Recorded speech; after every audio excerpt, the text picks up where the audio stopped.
Mr. Chairman, Mr. President, my fellow Democrats, my fellow Americans, I proudly and humbly accept your nomination.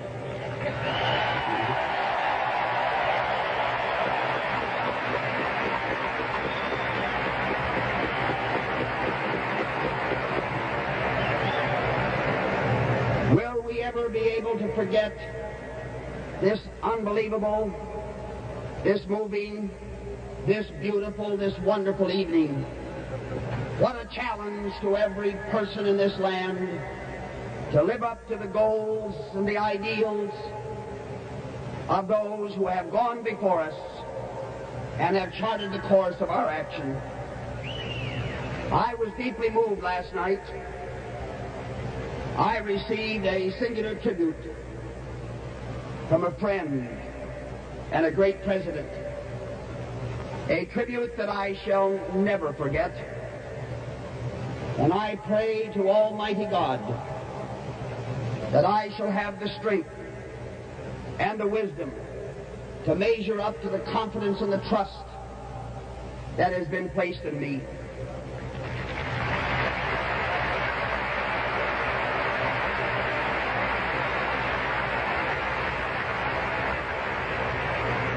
And please let me say thank you, my fellow Democrats.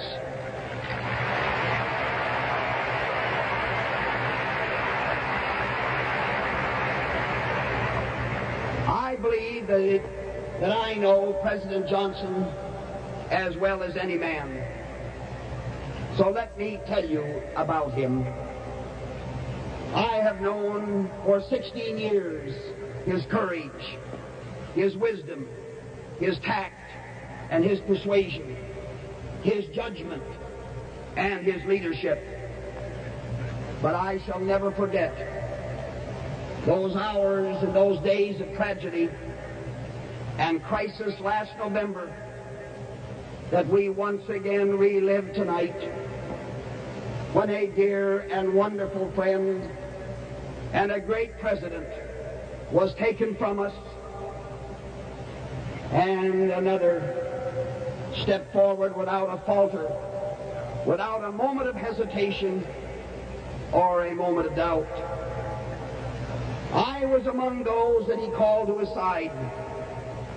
He asked us, we the people, Republicans and Democrats alike, Americans all, for our help. And I say, thank God that John Fitzgerald Kennedy was the patriot that he was, that he had the foresight that day in Los Angeles to provide for his country. And thank God for this country and for the peace of the world that President Kennedy had the wisdom to choose a Lyndon Johnson as his vice president.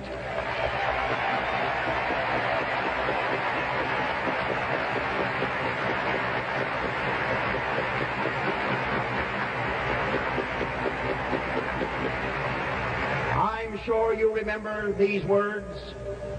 Let us continue. Those simple and direct words of President Johnson reached the hearts of our people. Those words rallied them, lifted them, and unified them. In this world, disaster is ever but a step away. There is no margin for error. The leader of the free world, the leader of American democracy, holds in his hands the destinies not only of his own people, but holds in his hands the destinies of all mankind. Yes, the President of the United States must be a man of calm and deep assurance, who knows his country and who knows his people. Above all, he must be a man of clear mind and of sound judgment, and a man who can lead, a man who can decide, a man of purpose and conviction, and and Lyndon Johnson is that man.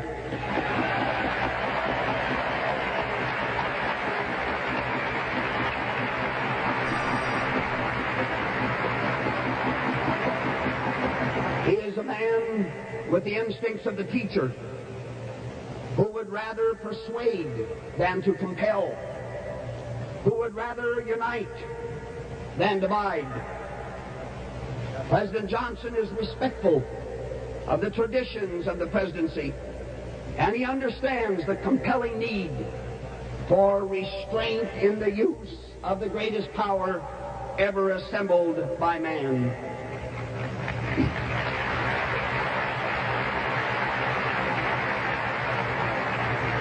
In President Johnson's hands, our people know that our power is for justice.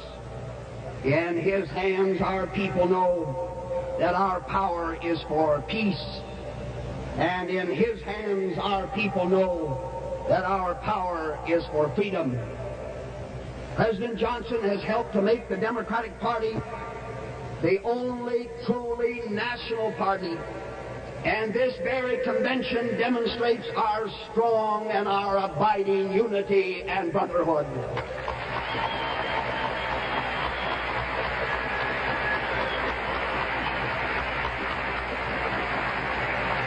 And what a contrast with the shambles at the Cow Palace in San Francisco.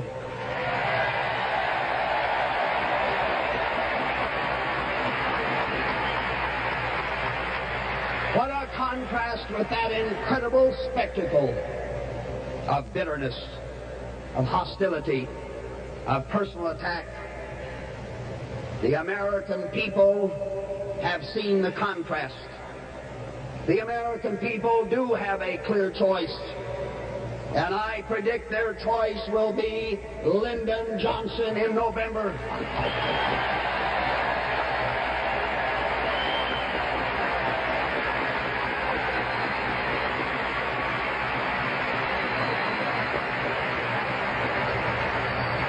Ralph Waldo Emerson once spoke of the two parties which divide the state. The party of hope, my fellow Democrats, and the party of memory. They renew their rivalry, he said, from generation to generation. This contest between the party of hope and the party of memory lies at the very heart of this coming campaign. During the last few weeks, shrill voices have tried to lay claim to the great spirit of the American past. But they long for a past that never was. In their recklessness, in their radicalism, they distort the American conservative tradition. Yes, those who have kidnapped the Republican Party have made it this year not a party of memory and sentiment, but one of stridency, of unrestrained passion, of extreme and radical language.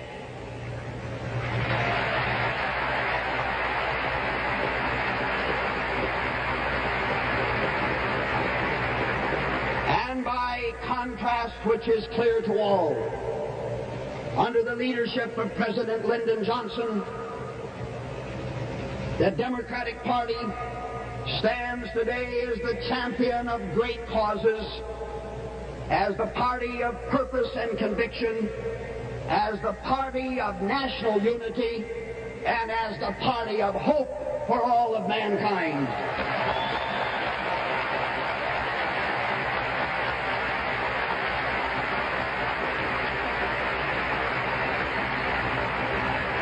Now let me document my case.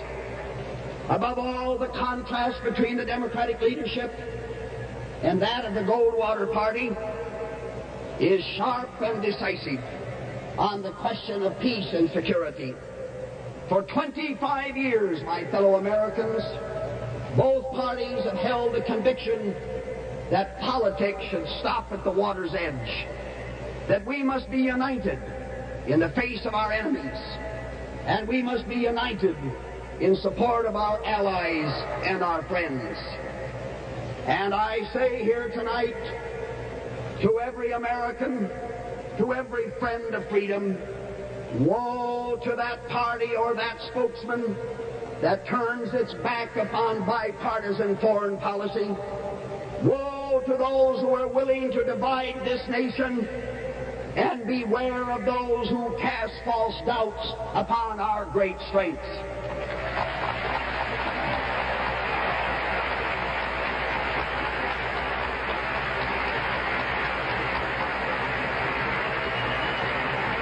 What great problems there are to solve.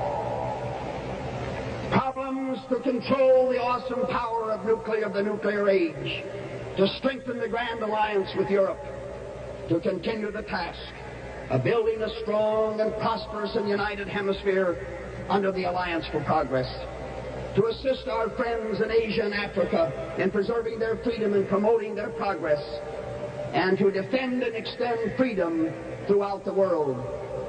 Now, my fellow Americans, these urgent problems demand reasoned solutions, not empty slogans. Childlike answers cannot solve man-sized problems.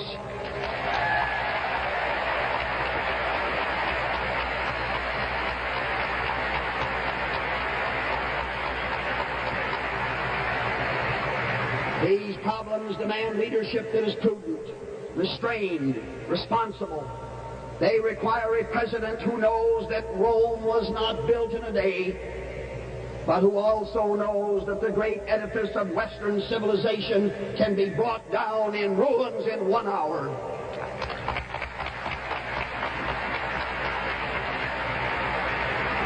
The American presidency is not a place for a man who is impetuous at one moment and indecisive the next.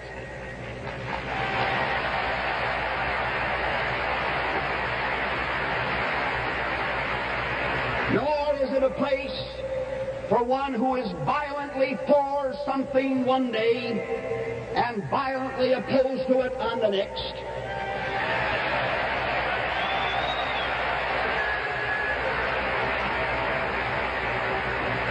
Nor is it an office where statements on matters of major policy are so confusing and so contradictory that neither friend nor foe knows where he stands.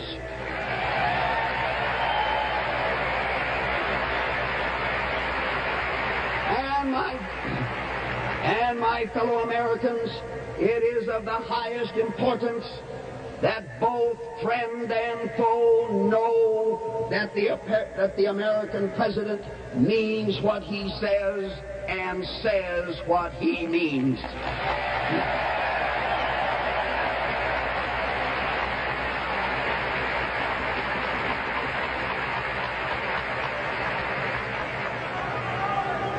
The temporary spokesman of the Republican Party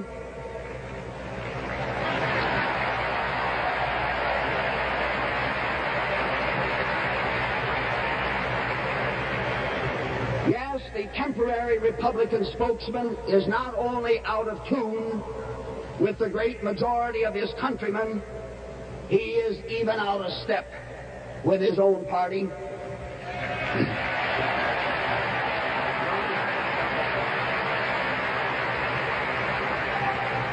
In the last 3.5 years, most Democrats and Republicans have agreed on the great decisions our nation has made. But not the Republican spokesman, not Senator Goldwater. He's been facing backward against the mainstream of American history. Most Democrats and most Republicans in the United States Senate, for example, voted for the nuclear test ban treaty, but not the temporary Republican spokesman.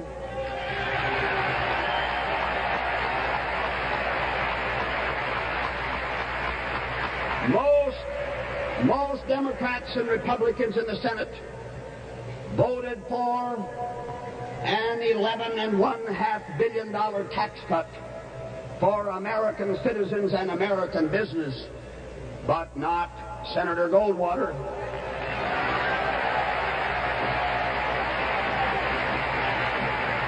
Most Democrats and Republicans in the Senate, in fact 4/5 of the members of his own party, voted for the Civil Rights Act, but not Senator Goldwater.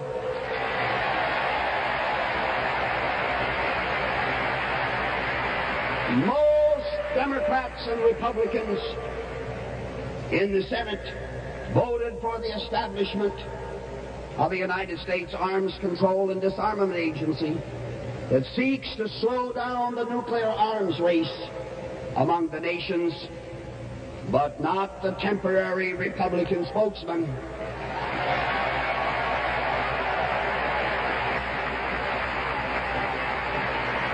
Most Democrats and most Republicans in the Senate voted last year for an expanded medical education program, but not Senator Goldwater.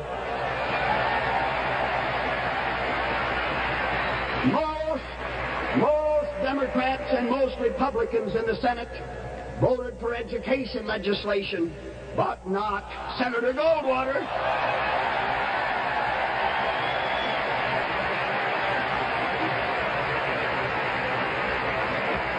Most Democrats and most Republicans in the Senate voted for the National Defense Education Act, but not the temporary.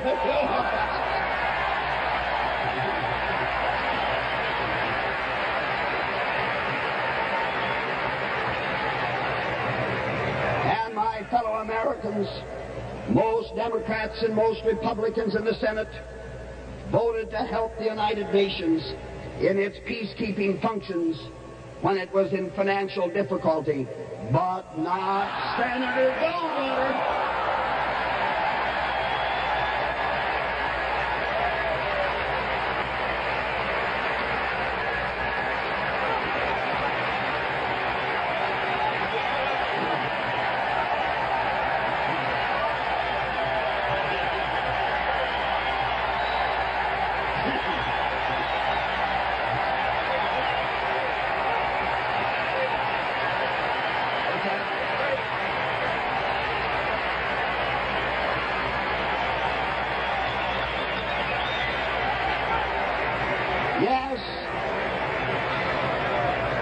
Yes, my fellow Americans, it is a fact that the temporary Republican spokesman is not in the mainstream of his party.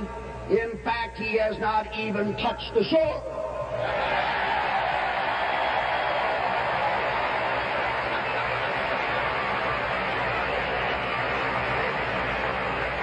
Now, I believe in the two-party system, but there must be two responsible parties.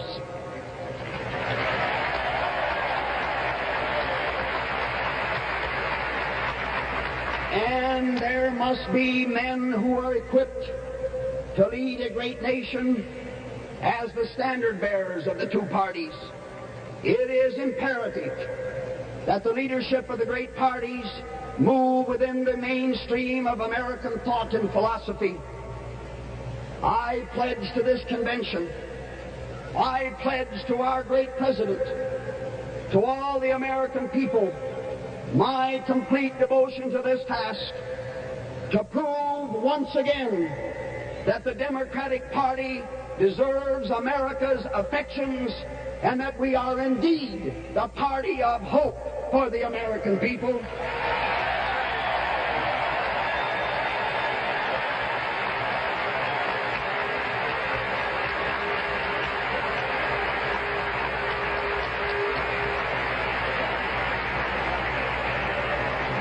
So tonight, let us here and now pledge that the campaign that we will wage will be worthy of our great President Johnson.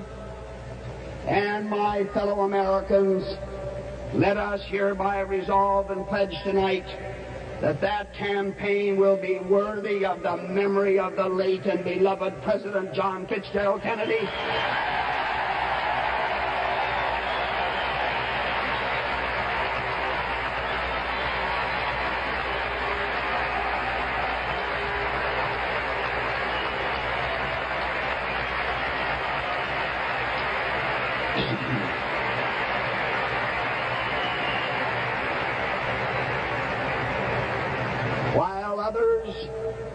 appeal to passions and prejudice, and appeal to fear and bitterness, we of the Democratic Party call upon all Americans to join us in making our country a land of opportunity for our young, a home of security and dignity for our elderly, and a place of compassion and care for our afflicted.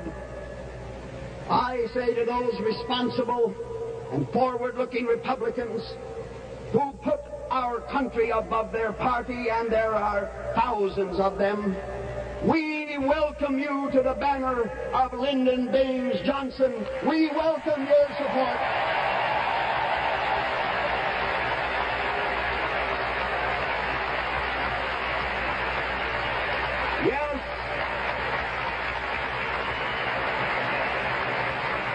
Yes, we extend the hand of fellowship. We ask you to join us tonight, for this president, my fellow Americans, is the president of all of the American people.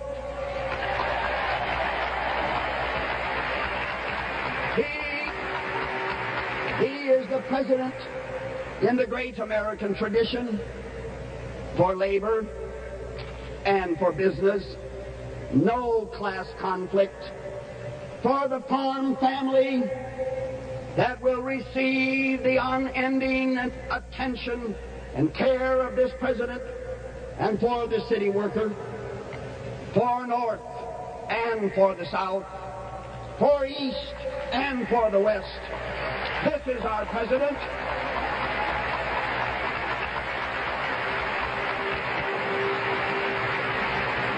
President Lyndon Johnson represents, in fact, he is the embodiment of the spirit of national unity, the embodiment of national purpose, the man in whose hands we place our lives, our fortunes, and our sacred honor.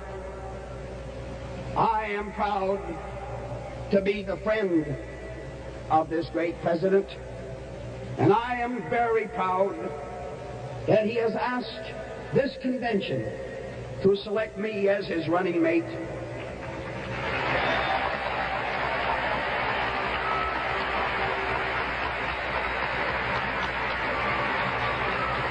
And I ask you, my fellow Americans, I ask you